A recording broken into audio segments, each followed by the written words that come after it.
damage from the windstorm, severe creasing, and you can see none of the shingles above have any type of damage.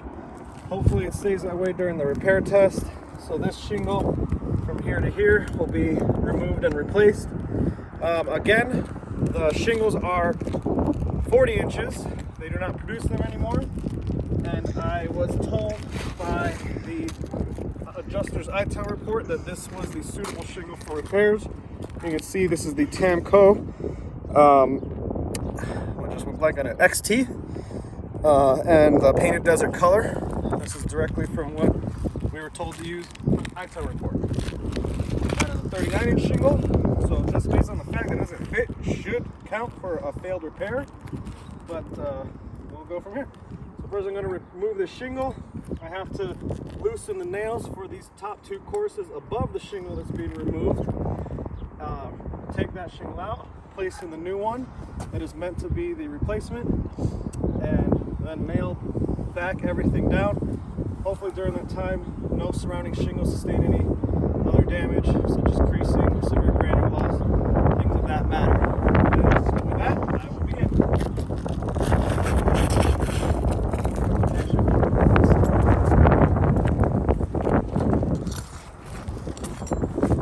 So first beginning, loosen the courses above the damaged shingle.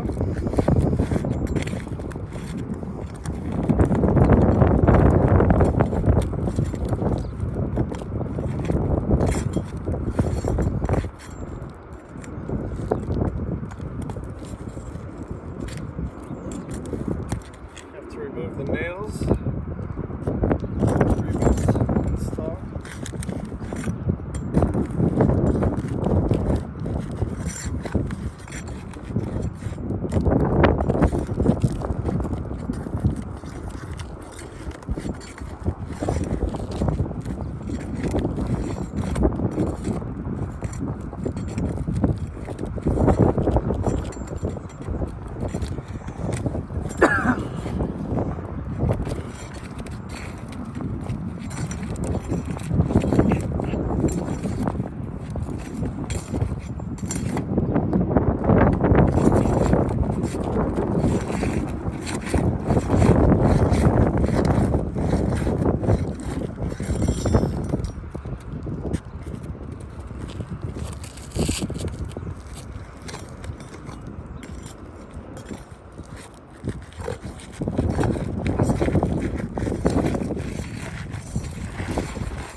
Shingle has been successfully removed. Now I have to go back under and remove the nails that were holding this attached to that, so that this one can slide in on the smooth surface underneath.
And again, since this shingle is not the same length, that gap should constitute as an automatic fail for repair. This does not keep the home protected and in pre-loss condition, because if I do this on all the other shingles, you're gonna have all these spaces with gaps where wind, water, anything can get under in between this gap. It's not properly sealed. You can see here, well, the nail line is pretty close.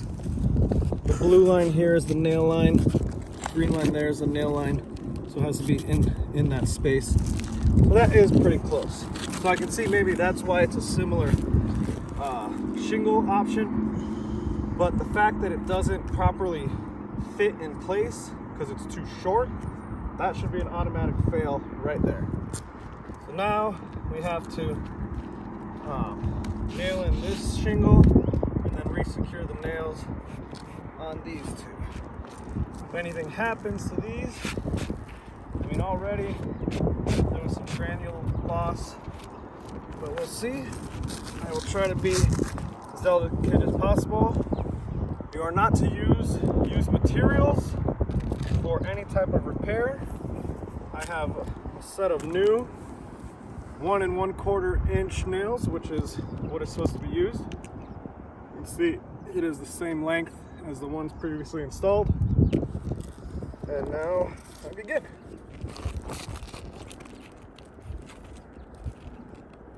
And per manufacturer's installation specifications, for the warranty to be in place, each shingle should have 6 nails across. That also helps it to be able to have its 130 mile per hour wind resistance rating. So I installed the first nail.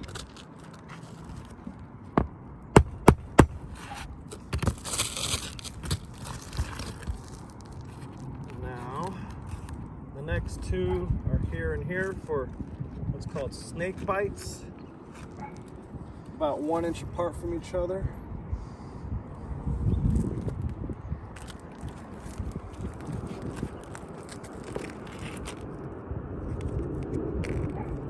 Try not to extend beyond the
one more snake bite here.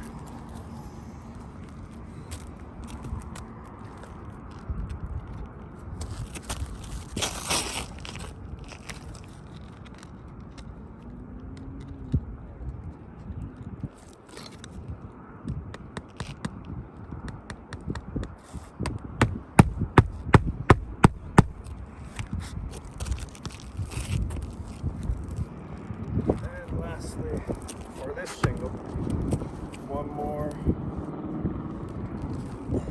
from the end.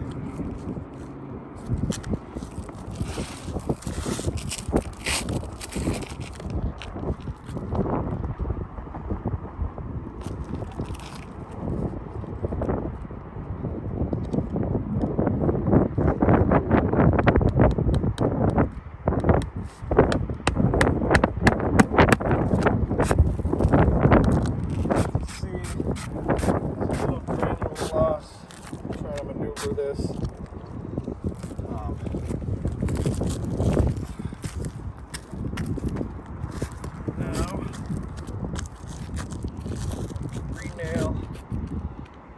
top two courses.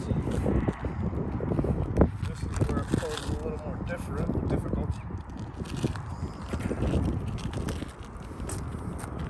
This one's loose.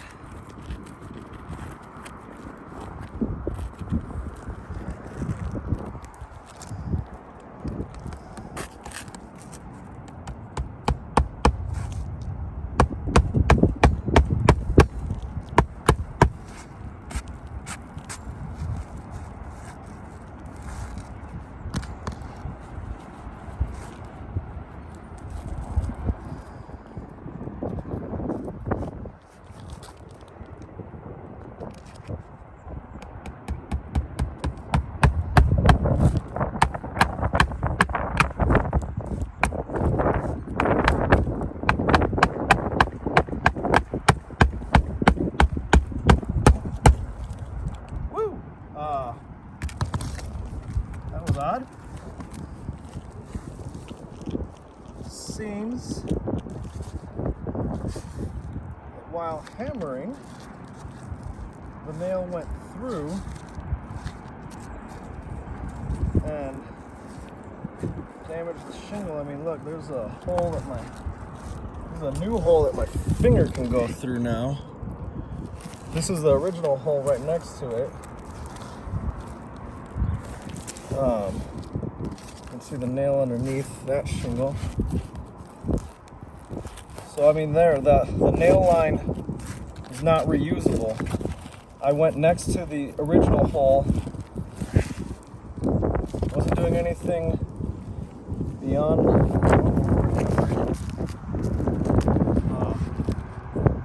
I'm going to try to complete the test. I do have to resecure the shingle. But that right there, that's a fail. Try to find a more sturdy spot.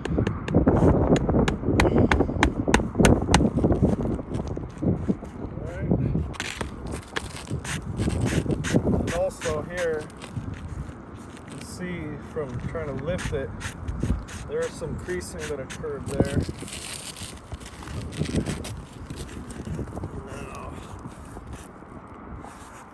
Only have 4 nails. So I'm going to install a first snake bite here and here.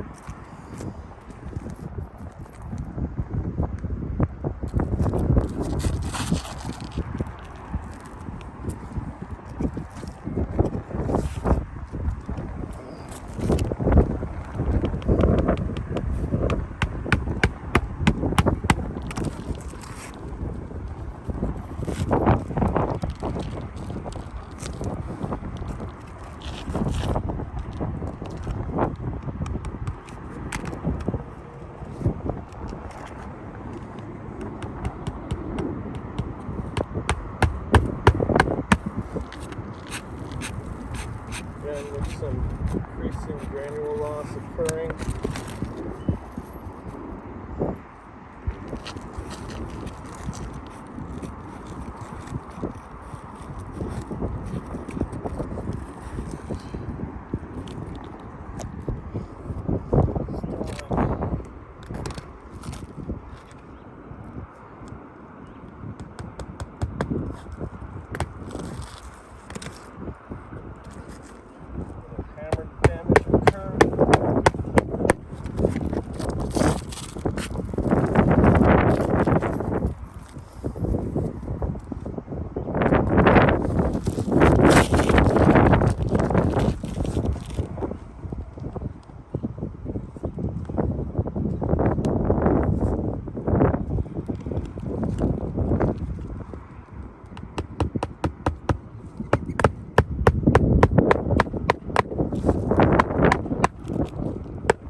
So, again, this was the newly installed shingle. These are 2 courses above. And we want to come here.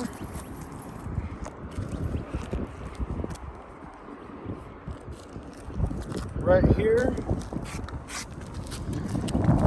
see that is severe granular loss and new creasing that occurred from the install. Right here, where was it? Yeah, this part right here, the new creasing, and right here, the new creasing. This is the second one. And look at all that. I'm just brushing my hand over. Look, there's new creasing and granular loss here. And right here. So we have 1, 2, 3 shingles that have new creasing that wasn't present before the repair test was done. So that is a failed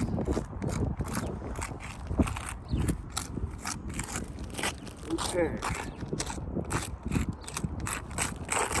Oops, look at all that. Can't even write on that, so much of this grinding.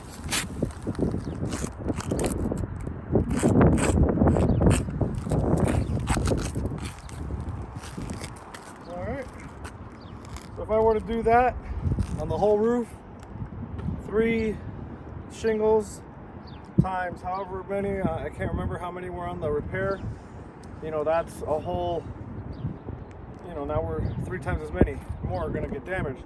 But also some things that weren't included, like the ridge cap. I don't know why that wasn't included in the scope. This is completely gone. Right here, we're missing about almost 2 feet worth. And then over here, all these portions are missing. Here, we've got shingles that were damaged by where the ridges were blown off. Here.